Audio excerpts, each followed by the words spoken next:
Bom dia a todos. Meu nome é Vinícius e eu vou fazer uma apresentação sobre o meu trabalho, cujo título é Detecção de Atividades Ilegais de Embarcações através da fusão de comportamentos e regras baseadas no conhecimento do especialista.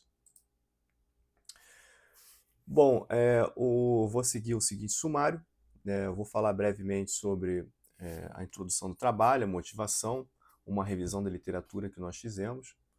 Vou falar do principal objetivo, né, do nosso trabalho.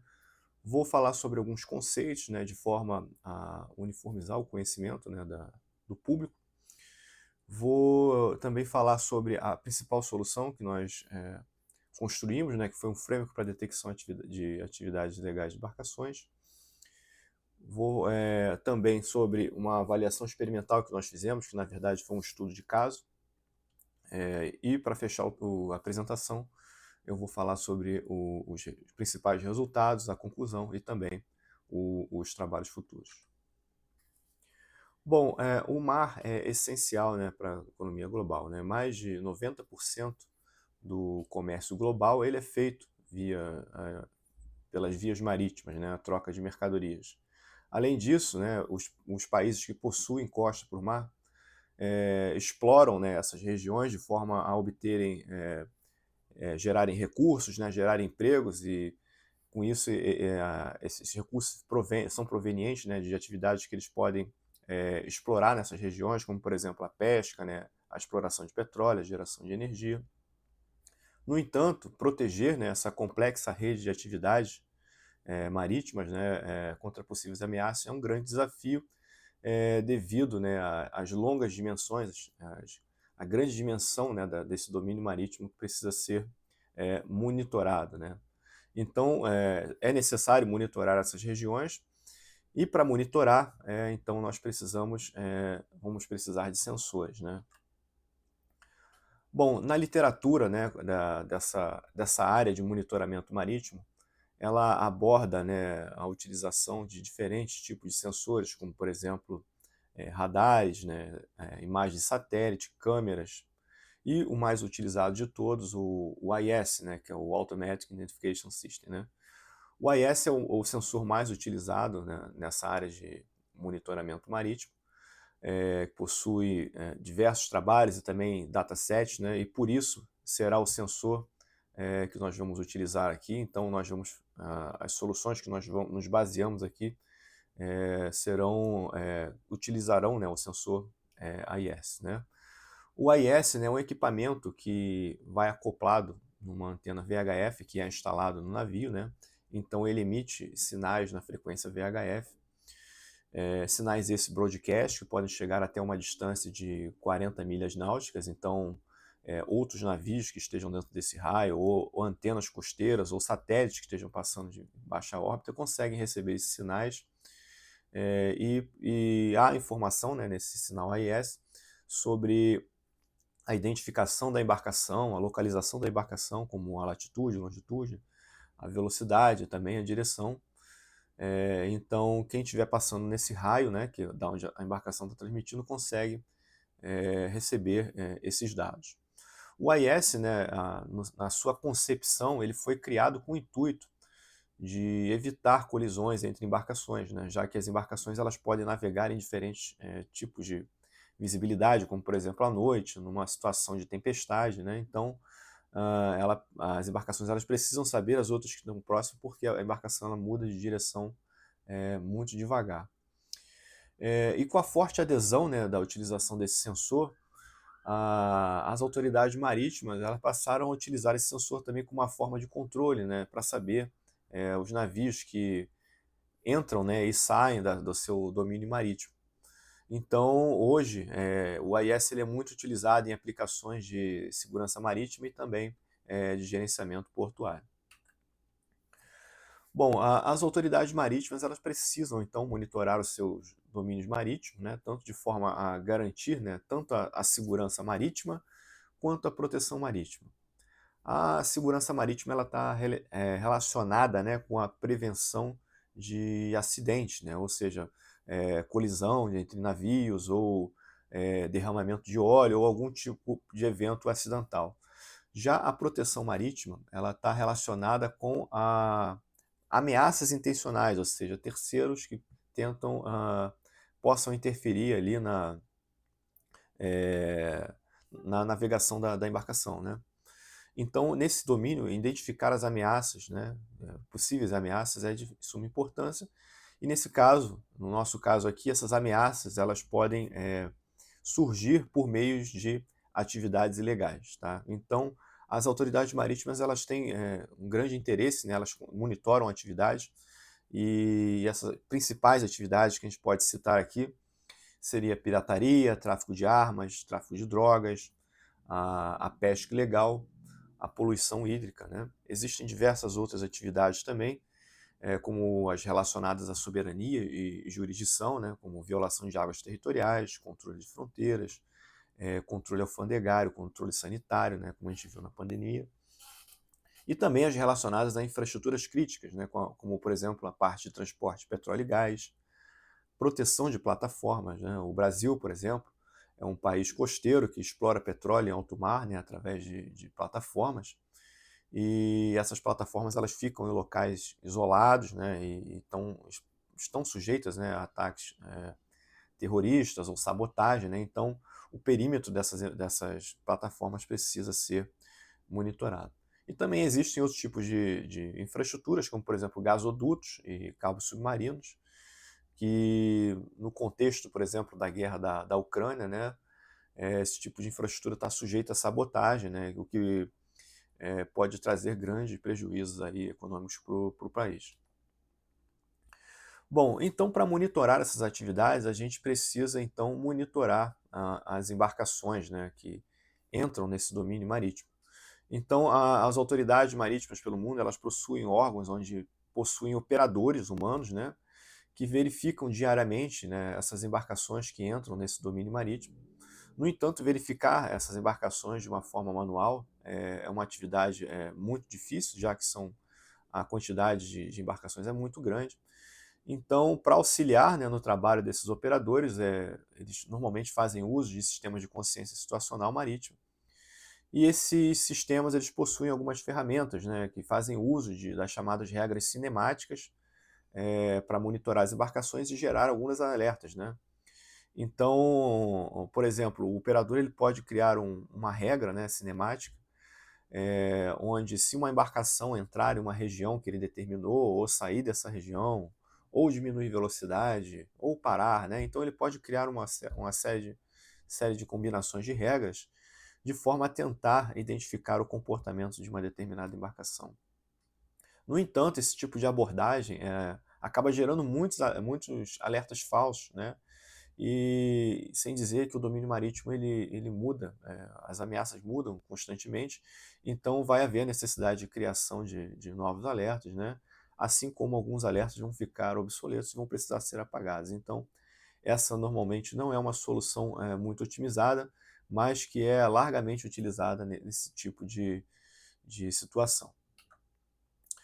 Bom, nessa área, né, de monitoramento marítimo, então, principalmente na parte do que tange ao assunto classificação de atividades de embarcações, nós fizemos uma revisão da literatura, né, e o que nós encontramos foi que a maioria dos estudos acadêmicos não tratam especificamente da classificação de atividades de embarcações, né, mas sim na detecção de comportamentos de embarcações, né? Comportamentos esses como, por exemplo, que a gente pode encontrar trabalhos sobre detecção de trajetórias de pesca, de anomalias em trajetória, de spoofing de AIS, né? O spoofing de AIS é quando a embarcação ela tenta falsificar, né, a sua identidade ou então a sua localização. O comportamento de dark ship, né, que é quando a embarcação ela desliga o seu equipamento OS por um período de tempo, de forma a tentar ocultar, né, a sua localização. O comportamento de loitering, né, que é quando a embarcação ela diminui velocidade e chega até parar por um período de tempo, e entre outros comportamentos também.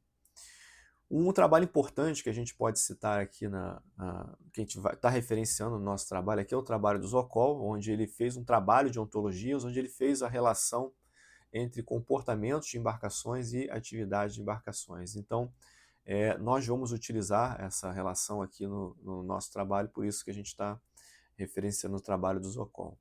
E por último, a gente tem o trabalho do Weng, onde ele fez uma revisão da bibliografia, né, onde ele levantou os principais trabalhos que tratam do assunto de detecção de anomalias em trajetórias de embarcações, né? Então, ele destacou que há uma lacuna entre soluções baseadas em dados, né, ou seja, aquelas que fazem uso de modelos de machine learning e também modelos estatísticos, e aquelas fundamentadas no conhecimento do especialista.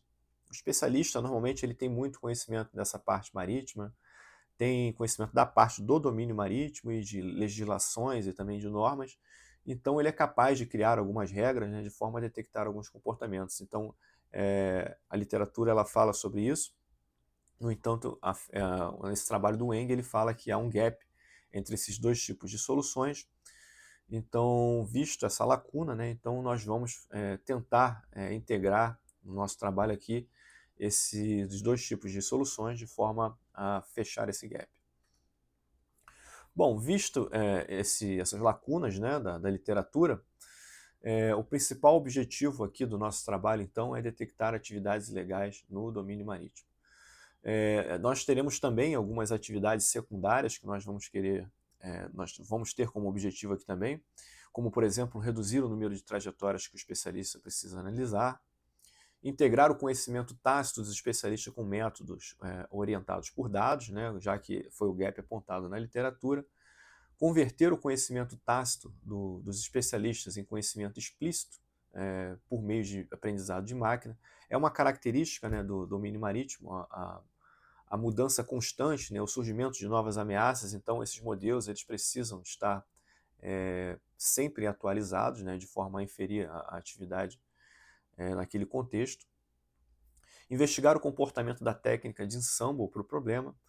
É uma característica aqui do nosso problema também a utilização de diferentes fontes de dados, né, já que nós vamos ter que detectar diferentes tipos de modelos de comportamento. Então nós vamos ter que combinar esses modelos, e a técnica de ensemble ela é utilizada justamente para esse tipo de problema, de forma a aumentar, né, a acurácia, né, da aplicação. Permitir a escalabilidade do framework para detectar outras atividades, comportamentos e regras.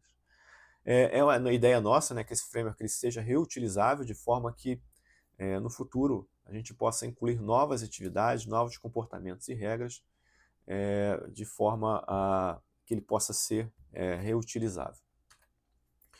Bom, para o nosso problema aqui, nós vamos ter alguns desafios iniciais, ou seja, algumas premissas. Inicialmente, nós não temos rótulos para atividades ilegais de embarcações, e também não existe um dataset com esse tipo de dado, né, com dados de atividades ilegais de embarcações disponíveis. Nós também vamos precisar, então, utilizar um operador humano para realizar a rotulagem de dados, e a avaliação manual de uma trajetória ela é custosa, ou seja, o operador ele precisa ficar verificando a saída de cada comportamento e também regra, e também avaliar o contexto dessa trajetória. Então é custosa essa rotulagem. Então aqui nesse caso a gente vai ter que prover uma solução, né, para otimizar essa rotulagem, e também para otimizar o nosso treinamento, já que a gente não será capaz de rotular todos os dados do dataset. Bom, então aqui eu vou falar sobre alguns conceitos, né, tanto da parte marítima quanto da parte computacional, de forma a uniformizar o conhecimento do público. Então eu vou começar falando aqui sobre trajetórias de embarcações. Uma trajetória é uma sequência de pontos, né, que vai descrever o deslocamento de uma embarcação. Tá? Aqui na imagem à direita a gente pode observar, né, um exemplo de trajetória, e aqui cada ponto dessa trajetória ele é caracterizado por uma mensagem AES. Tá? Então nesse ponto a gente pode obter informações sobre a identificação do navio, né, que é um MMS, tem um nome, o MMSI, que é um identificador. Temos a localização, né, com a latitude, longitude, a velocidade e também o curso que essa embarcação está tomando. Então, essa construção dessa trajetória vai proporcionar uma visão mais detalhada do percurso da embarcação, e isso visualmente para o operador humano é importante, de forma a ele tentar interpretar o que essa embarcação está tentando fazer. Temos alguns conceitos também da parte marítima, né, como algumas áreas, né, desse domínio marítimo, como, por exemplo, a Zona Econômica Exclusiva, né, que é uma área marítima que se estende até as 200 milhas náuticas, né, a partir da costa. Então, nessa área, o país costeiro ele tem exclusividade de exploração econômica dessas águas, então ele pode explorar petróleo, pode pescar, pode gerar energia. No entanto, ele não tem soberania sobre essas águas. Outras embarcações podem passar por essas águas, no entanto, elas não podem explorar economicamente essas áreas. Então, por isso, o país costeiro ele precisa monitorar essas águas. Já o mar territorial, que é a zona que se estende até as 12 milhas náuticas, essa sim o país tem soberania, então o país, as leis do país valem nessas águas, e outros navios que desejam adentrar essas águas precisam informar, né, o país costeiro, com exceção da chamada passagem inocente, que é quando a embarcação simplesmente ela entra e sai, ela está de passagem, né? Então ela pode passar direto nessa região. Então, por isso é importante o monitoramento também do mar territorial. Já por último aqui, né, nós temos a APA, as chamadas APAs, Áreas de Proteção Ambientais Marinhas, né, que são unidades de conservação ambiental criadas, né, para proteger os ecossistemas marinhos e costeiros, né. Essas áreas, normalmente, elas precisam ser monitoradas porque, primeiro que não pode realizar, normalmente não pode realizar a prática de pesca, né, dentro dessas áreas, e segundo que essas áreas precisam ser monitoradas contra possíveis desastres ambientais. Então, essas áreas precisam de toda uma atenção do operador também com relação às embarcações que estão navegando próximo a essas regiões. Agora, com relação aos conceitos computacionais que nós utilizamos aqui no nosso trabalho, nós temos o conceito de ensemble, né? Que o ensemble nada mais é que uma forma também de fusão de dados. É uma característica aqui do problema que a gente quer resolver, a utilização, a combinação de dados, né, de diferentes fontes. E o ensemble ele é utilizado justamente para combinar, né, modelos de machine learning de forma a aumentar, né, a acurácia, né, do modelo e também diminuir incertezas. Então, esse método ele é bem, ele coube bem, né, ao problema que a gente quer resolver.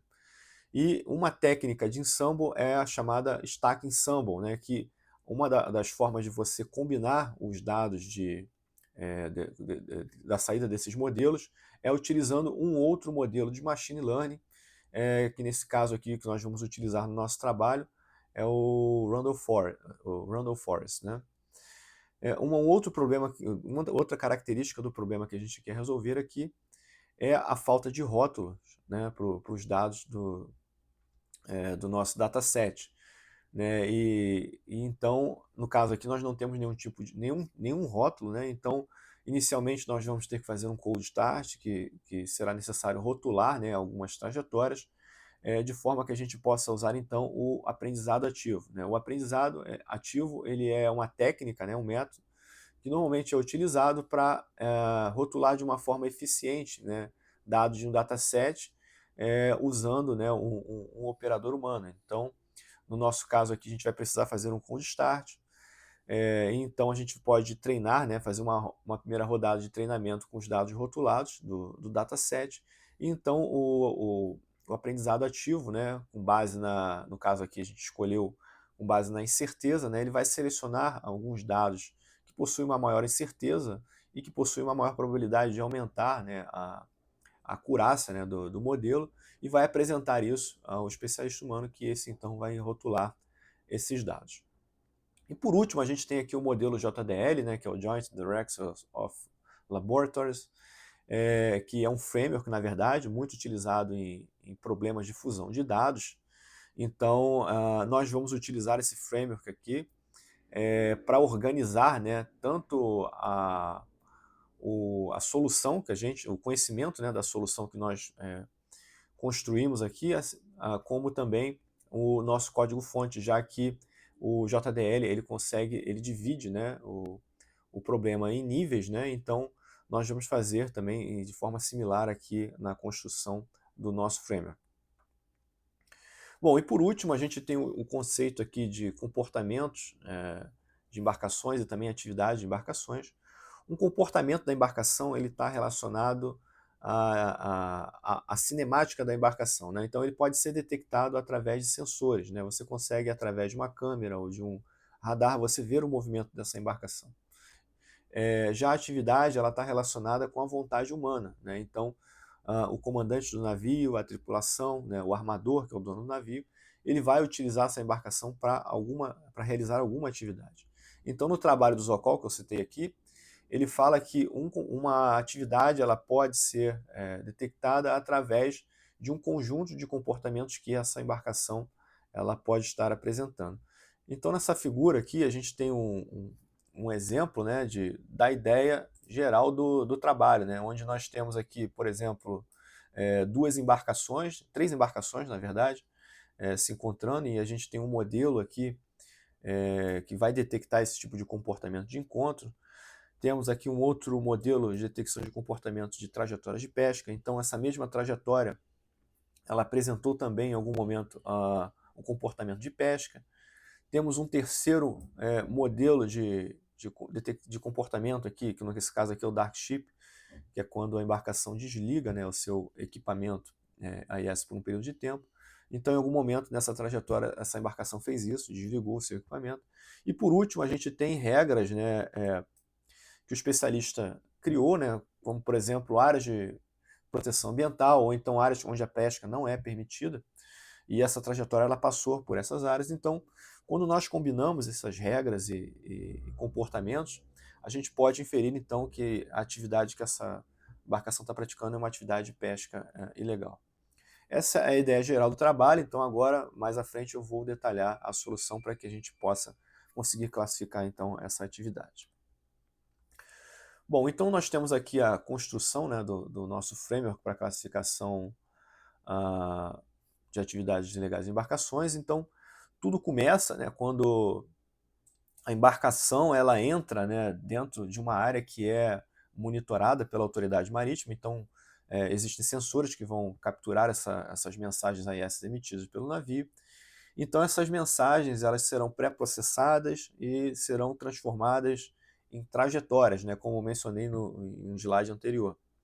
Então, a partir dessas trajetórias, então, essas trajetórias podem ser aplicadas nos modelos de detecção de comportamentos e também nas regras criadas pelos especialistas, né, representadas por esses quadrados aqui nessa bifurcação. Feito isso, eles vão gerar a saída, né, dos modelos de comportamentos e também das regras, e essas saídas poderão ser utilizadas então no nosso metamodelo, né, nosso Stacking Ensemble Model, né, que é o nosso modelo treinado, aqui que no caso foi um Randall Forest, e esse modelo ele vai inferir então as atividades dessas trajetórias. Então, com base no próximo passo, a gente vai utilizar o Active Learn. Então, a gente pode definir um critério aqui, né? Nesse caso aqui, a gente vai definir o critério de incertezas. E então, o Active Learn, com base nesse critério de incerteza, vai selecionar algumas atividades e vai apresentar para o operador humano para que esse operador ele possa verificar, né, essa trajetória. Então, ele possa ratificar ou então corrigir a resposta, né, do modelo. E então o modelo ele vai ser atualizado e isso pode ficar numa repetição, né? Então essa é a ideia central, né, do funcionamento, né, do nosso framework. Bom, com relação aos comportamentos que nós efetivamente utilizamos aqui na implementação do framework, nós utilizamos o comportamento de AIS Spoofing, Dark Ship, encontros, trajetória de pesca e também loitering. Aqui nós implementamos cada comportamento desse, nós fizemos uma revisão da bibliografia das soluções utilizadas para cada comportamento desse. Então, nós efetivamente implementamos esses comportamentos, treinamos o modelo. Um destaque aqui para os comportamentos de trajetória de pesca, que nós, inclusive, fizemos o comparativo entre os tipos de abordagens, né, de detecção de trajetória de pesca. Publicamos artigos, né, com relação a esse tipo de comportamento. E também nós utilizamos os dados do Marine Cadastre para treinar esses modelos. O Marine Cadastre é um site que tem um repositório de dados de AIS, né, e também dados meteorológicos, da costa americana, de toda a costa americana, né? Então a Guarda Costeira Americana ela disponibiliza esses dados AIS diariamente, e então tem terabytes e terabytes de dados de AIS lá que a comunidade científica utiliza. Nós definimos também algumas regras, né, com base no conhecimento do especialista, como por exemplo área de proteção ambiental, área de exploração de petróleo, né, que são as FPCOs, área de atracação e entre outras áreas, o mar territorial, a zona econômica exclusiva. Criamos uma rotina também de validação do MMSI. O MMSI é o identificador, né, do navio, mas esse MMSI ele tem uma regra de validação. Então é importante saber se o navio colocou um número lá que é válido ou simplesmente ele colocou um número aleatório. Fizemos também uma rotina para calcular a distância, né, de cada trajetória da costa, né, já de forma que a gente consiga prover um contexto para essa trajetória também. Criamos um crawler para buscar pelo MMSI, né, na internet, para a gente tentar descobrir qual é o tipo da embarcação, né, se é um tipo cargueiro, se é um mercante, um rebocador, e a bandeira também desse navio. Calculamos o tempo parado, se a trajetória, em algum momento o navio ficou parado, e se essa trajetória está indo em direção à costa ou saindo da costa, né? Então esses dados aqui vão prover um importante contexto para a trajetória. Com relação às atividades ilegais que nós propomos aqui, então, detectar aqui no nosso trabalho, no início do trabalho eu mencionei diferentes tipos de atividades, né? No entanto, a gente precisa reduzir o nosso escopo aqui, já que a gente não tem dados suficientes para detectar todas aquelas trajetórias. Então, nós vamos reduzir o nosso escopo aqui a 4 atividades, começando aqui pela pesca ilegal. A pesca ilegal ela pode ser identificada quando é uma embarcação de pesca. Essa embarcação ela apresentou, né, o comportamento de pesca e está pescando numa localidade onde não é permitida a pesca, né? Então, ela é bem definida. Já nós definimos aqui também uma atividade como suspeita, né, que nós consideramos aqui nesse caso uma atividade de severidade alta, porque segundo o julgamento do especialista, essa atividade ela pode estar relacionada à prática de atividades ilícitas. No entanto, faltam algumas evidências, né, devido à incerteza em certos dados para classificar como ilegal. Nós podemos citar um caso aqui. Por exemplo, em situações de tráfico de drogas, né, é muito comum embarcações se encontrarem, né, numa região remota, no meio do mar, para realizarem a troca, né, de transferência de carga, né, essa carga sendo, às vezes, uma carga ilegal, né? No entanto, né, a gente consegue detectar esse comportamento de encontro, mas a gente não tem nenhum outro comportamento, por exemplo, para identificar que isso realmente seja uma atividade de tráfico de drogas. Então a gente classifica nesse caso como uma atividade suspeita, que é uma atividade severa que o operador humano ele precisa verificar com muito cuidado. E temos também a atividade anômala, né, que nesse caso é uma atividade que simplesmente ela apresenta um conjunto de comportamentos ou regras que não é comum, né, ou seja, uma embarcação navegando num local onde não tem muita atividade, ela praticando algum tipo de manobra ali diferente. É uma atividade anômala, né, mas não tem nenhum indício ali que seja algum tipo de atividade ilegal. E por último a gente tem a atividade normal, né, que é quando a atividade é esperada, né, para aquela embarcação e também para o contexto e a localidade que ela está navegando. Bom, agora a gente vai falar um pouco sobre a avaliação experimental que nós fizemos para validar então o nosso framework, né? Então nós vamos utilizar dados aqui coletados da costa brasileira, nós vamos fazer um estudo de caso da costa brasileira, onde nós vamos utilizar dados AES coletados de janeiro de 2019 até dezembro de 2020. E para treinar então o framework nós não tínhamos dados, então nós tivemos que criar um dataset sintético. E para isso a gente utilizou a translação de trajetórias do dataset do Marine Cadastro e também do Global Fishing Watch, que também é um dataset, só que esse ele é voltado para pesca. Então ele tem muitas trajetórias de pesca ali. Então nós translatamos trajetórias desses datasets para a costa sudeste do Brasil. Então nós espalhamos trajetórias, né, pela costa sudeste do Brasil, totalizando aí cerca de quase 47 mil trajetórias. E então a gente pegou essas trajetórias e somou, né, ao dataset de teste, totalizando cerca aí de 361 mil aproximadamente trajetórias. Bom, então a gente começou com um nosso processo de treinamento, lembrando que a gente não tinha rótulos, então a rotulagem, né, ela é demorada, então a gente teve que propor um processo aqui de forma a otimizar, né, a mão de obra do operador humano. Então, inicialmente, no passo 1, nós não tínhamos rótulos, então a gente tinha que selecionar algumas trajetórias aleatórias. E também, né, nós pensamos, né, de uma forma que outras pessoas pudessem reproduzir os nossos experimentos aqui. Então, nós definimos alguns critérios, né, objetivos, para classificar cada atividade, né, como uma atividade normal, como uma atividade suspeita. Então, nós definimos uma tabela com os critérios e também escrevemos esses critérios numa classe Python, né, que a gente chamou de bot de critérios. Né? Esse bot de critérios, ele, quando recebe uma trajetória, ele dá uma classificação para a atividade que provavelmente aquela embarcação está tentando praticar, com base no critério objetivo que a gente colocou nessa classe. Né? A gente fez isso dessa forma, de forma a tentar otimizar o treinamento, né, do nosso modelo. É importante ressaltar que esse bot de critérios ele não avalia o contexto, mas sim regras bem específicas. Então a gente utilizou inicialmente o bot de critérios para classificar 220 trajetórias. Então no passo 2, a gente pode aplicar então o aprendizado ativo, já que a gente tem um dataset parcialmente rotulado. Então a gente vai fazer uma rodada de treinamento, né, utilizando, né, o modelo Randall Forest.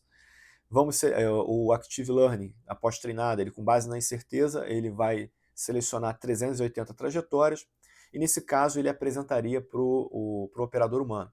Mas nesse caso aqui a gente vai apresentar ainda para o bot de critérios. O bot de critérios então vai rotular essas 380 trajetórias. Já no passo 3, com mais uma rodada de treinamento do Active Learning, o Active Learning ele vai selecionar mais 200 trajetórias com base no critério de incerteza e vai apresentar isso agora para o especialista humano, que vai rotular cada uma dessas trajetórias. Então essa foi a forma que a gente propôs aqui para treinar o nosso framework de uma forma mais otimizada. Bom, aqui temos alguns exemplos, né, de critérios que a gente definiu, por exemplo, como classificar uma atividade como normal. Aí a gente tem alguns casos aqui, por exemplo, embarcações do tipo offshore realizando encontros dentro de áreas de FPSO, ou seja, embarcações de exploração de petróleo, né, realizando encontros dentro de área de exploração de petróleo. Então, se o bot de critérios identificar isso na trajetória, ele vai classificar como normal. No caso da Anômala, a gente tem um outro exemplo aqui, embarcações sem identificação dentro do mar territorial. Então, se ele, na trajetória, identificar uma embarcação navegando sem identificação dentro do mar territorial, ele vai classificar isso como uma atividade anômala. Bom, e para testar então o nosso framework, né, após o framework treinado, sobraram aí cerca de 360.029 trajetórias. Então a gente utilizou o framework para rotular essas 360.029 trajetórias no primeiro passo. E então no segundo passo a gente selecionou, né, 100 trajetórias de cada classe, né, dessas que foram inferidas, né, e apresentamos isso para o especialista, de forma que ele pudesse verificar, né, a inferência de cada trajetória que o framework colocou, e ele pudesse corrigir ou então ratificar a resposta do framework, e então a gente pudesse fazer, né, o cálculo das nossas métricas. Bom, então aqui a gente tem a distribuição, né, das predições feitas pelo framework. Né? A gente tem 4 imagens aqui representando as 4 classes. A gente tem a primeira imagem aqui em roxo. A gente pode ver que, basicamente, em toda a zona econômica exclusiva, o framework inferiu atividades consideradas normais, né? Grande maioria são consideradas atividades normais. Isso era o esperado, né? Nessa segunda imagem, a gente tem as trajetórias identificadas como atividade de pesca ilegal. A gente pode ver que houve uma grande concentração, né, aqui na região sudeste. Isso também era esperado, já que aqui nós utilizamos os dados sintéticos. No entanto, o framework ele também identificou algumas trajetórias na região sul, também na região nordeste e na região norte, né? Eu vou falar mais pontualmente sobre alguns casos desses mais à frente. Na terceira imagem, no caso aqui, temos as atividades consideradas suspeitas. Houve uma maior concentração também aqui na região sudeste, devido também aos dados sintéticos, mas também o Framer conseguiu identificar algumas atividades suspeitas também na costa, aqui no sul, no nordeste e também no norte. E da mesma forma, né, em relação às atividades anômalas, o Framer identificou uma maioria aqui também na região sudeste, que também são dados sintéticos. No entanto, nas outras, na região sul, norte e nordeste, ele também identificou alguns casos. Então aqui a gente tem os resultados, né, com relação à performance, né, do nosso framework. Então ele conseguiu uma precisão de 97% para a classe de atividade, para a classe de pesca ilegal, 90% para atividade suspeita, 100% para atividade normal e 95% para atividade anômala. O que chama atenção aqui é esse 100%, né, na precisão da atividade normal, mas aqui é importante ressaltar que esse dataset ele é bem desbalanceado, né? Então, a maioria das atividades aqui são consideradas normais. Então, por isso, né, a gente consegue explicar essa alta precisão aqui e esse recall de 0,85. Quando a gente avalia aqui, então, a matriz, né, de confusão, a gente pode ver que das 100 atividades que foram inferidas como normais, as 100 o framework ele acertou. Com relação à atividade suspeita, das 100 que ele inferiu como suspeita, 90 realmente eram e 10 foram confundidas aqui com atividades normais. E isso se repetiu, né, com as outras classes também, né? Justamente pelo desbalanceamento dessas classes aqui na inferência, né, no teste do nosso framework. Bom, com relação a alguns casos pontuais, né, que nós identificamos, né, já que a gente utilizou um dataset real, o framework ele identificou, por exemplo, essa atividade aqui como suspeita, onde duas embarcações, né, uma representada pelo ponto verde e outra pela ponta vermelha, se encontraram a uma distância aí de aproximadamente 62 milhas náuticas da costa. Então, o framework identificou como suspeito. Esses quadrados azuis aqui são áreas de exploração de petróleo, né? Só para prover um contexto aqui, se essas embarcações fossem relacionadas à exploração de petróleo e o encontro fosse dentro dessa área, o framework ia considerar isso como uma atividade normal, mas não foi o caso aqui. Temos um outro caso de atividade suspeita, esse aqui relacionada à pesca, onde uma embarcação venezuelana, lá na costa do Amapá, né, no norte do Brasil, essa embarcação ela ficou parada, né, fundeada por cerca de 3 horas dentro da ZE brasileira. Então o framework identificou isso e classificou essa atividade como suspeita. O comportamento de pesca aqui está com 0%, então foi por isso que ele não classificou como pesca ilegal, porque a embarcação está parada, né? Ela não apresentou o comportamento de pesca. No entanto, não quer dizer que essa embarcação não esteja pescando, porque outras modalidades de pesca podem ser feitas com a embarcação parada. Então, nesse caso, o especialista ele teria que verificar com uma maior atenção aqui também esse caso. E por último, né, um exemplo aqui, o framework identificou uma trajetória como pesca ilegal. Nesse caso aqui também foi uma embarcação venezuelana lá na costa do Amapá. Nesse caso aqui, o comportamento de detecção de trajetória de pesca apontou aqui com 96% que essa embarcação ela apresentou uma trajetória de pesca. Então, nesse caso aqui, o framework identificou essa trajetória como uma trajetória de pesca ilegal. E aqui somente para contabilizar, né, as trajetórias que foram inferidas, né, no caso do nosso teste, cerca de 239 trajetórias foram classificadas como pesca ilegal, 783 como suspeita, 3.542 como anômala e 355.465 foram consideradas atividades normais.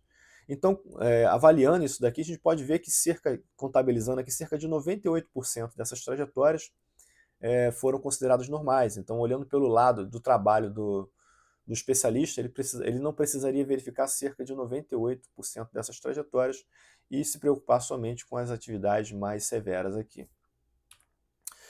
Bom, e concluindo então o nosso trabalho, o nosso framework então foi capaz de detectar atividades ilegais de embarcações, né, que era o principal objetivo do nosso trabalho. Conseguimos reduzir, né, drasticamente o número de trajetórias que o especialista precisa destinar atenção, né, menos 98%. Mostramos que a integração dos métodos baseados em dados e também os métodos baseados no conhecimento especialista podem ser integrados, né, ou seja, através da técnica de Stack Ensemble, né, como nós mostramos aqui no trabalho. O nosso framework ele também permitiu transformar o conhecimento empírico dos especialistas em modelos atualizados de detecção, né, como era um gap apresentado pela literatura, né. Uma observação que nós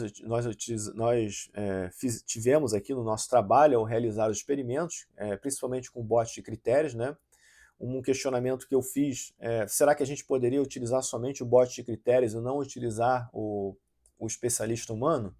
Né? Então eu cheguei a fazer essa avaliação, só que eu constatei que não é uma boa estratégia, né? Porque nós estamos lidando aqui, na verdade, não é um dataset fixo, mas é um dataset cuja saída são modelos de comportamento, são modelos de machine learning de um primeiro nível. Então, esses modelos eles podem propagar erros, né? Um caso aqui, um exemplo que nós lidamos aqui, foi o caso onde um porto ele se situa dentro de uma área de proteção ambiental, e nesse porto provavelmente vão ter embarcações de pesca ali. E quando a gente analisa o comportamento de detecção de pesca, em algumas situações ele pode confundir uma manobra de atracação com uma trajetória de pesca. Então, nesse caso, se tiver uma embarcação de pesca dentro de um porto que é dentro de uma área de proteção ambiental e essa embarcação estiver atracando e o modelo de comportamento de detecção de pesca se confundir, né, confundir isso com uma pesca, então é uma embarcação de pesca, está dentro de uma área de proteção ambiental e apresentou comportamento de pesca, então seria pesca ilegal. No entanto, quando nós nos deparamos com esse caso, o operador, né, ao ver isso, né, a desenho da trajetória, a localização, o contexto, ele rapidamente ele consegue identificar que aquilo ali não é uma trajetória de pesca, e então ele consegue classificar isso da forma adequada. E dessa forma o nosso metamodelo, né, ele acabou ajustando os pesos para compensar os erros, né, desses modelos de primeiro nível, já que a gente tem outras dimensões ali, que são as regras de especialistas e que acabam ajustando para compensar esses erros dos modelos de primeiro nível. Então também nós mostramos que o problema da falta de rótulos pode ser resolvido também através do aprendizado ativo, né, e a participação do especialista. E também, né, mesmo utilizando dados sintéticos aqui no nosso trabalho, a gente conseguiu identificar atividades no dataset real. Então, como trabalhos futuros, né, a gente sugere aqui a inclusão de novos dados, né, de um dataset maior, e também a inclusão de novos comportamentos, regras e atividades, né, que poderiam avaliar mais ainda, né, a capacidade do nosso framework de detectar essas atividades. Um outro trabalho que poderia ser feito seria a criação de novos comportamentos, só que agora utilizando outros tipos de sensores, né, de forma que a gente conseguisse aprimorar, né, a detecção dessas atividades que são consideradas suspeitas, por exemplo, que eu citei o exemplo do caso do tráfico de drogas, né, onde a gente falta alguns indícios, né, talvez se a gente conseguisse inserir novos comportamentos que pudessem levar a crer, né, que tivesse ocorrendo esse tipo de atividade, a gente poderia efetuar esse tipo de detecção. Bom, então aqui temos algumas publicações, né, que nós fizemos ao longo aqui, então, desse doutorado. Eu tive uma publicação no início, né, que não tem muito a ver com o tema da minha tese, num journal, mas tem a ver com essa parte de monitoramento marítimo, né, onde a gente utilizou uma blockchain para compartilhar esses dados dos sensores. Tivemos 2 artigos publicados em congresso, tratando desse assunto de detecção de comportamentos de trajetória de pesca. Um terceiro artigo, só que esse também num journal, esse sim com o tema principal da tese aqui, né, onde a gente colocou um framework híbrido para detectar atividades legais em embarcações. É basicamente a ideia geral da tese aqui, que foi publicada nesse journal. E por último, a gente tem um artigo submetido agora para um outro congresso, né, do Fusion, onde a gente criou e analisou um dataset com trajetórias de encontros de embarcações, que esse dataset ele pode ser utilizado para treinar diferentes tipos de comportamentos para detecção no domínio marítimo. E somente para dar um contexto aqui, né, da onde surgiu a ideia desse trabalho, então eu trabalhei 2 anos no CISMAR, que é o Centro Integrado de Segurança Marítima, né, na Marinha. Esse centro ele é responsável por todo o tráfego marítimo, né, da costa brasileira. Então eu tive a oportunidade de lidar com diversos tipos de situações lá, desde a parte de óleo no mar, de pesca ilegal, pirataria, tráfico de drogas. Então eu tive a oportunidade de conhecer o problema dessa parte de ameaças, né, do domínio marítimo.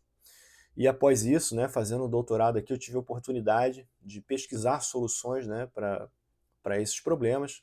E se Deus quiser, né, e permitir terminar esse doutorado, eu vou trabalhar lá no Instituto de Pesquisa da Marinha, né, no IPQM, justamente com essa parte de sistemas de consciência situacional marítima.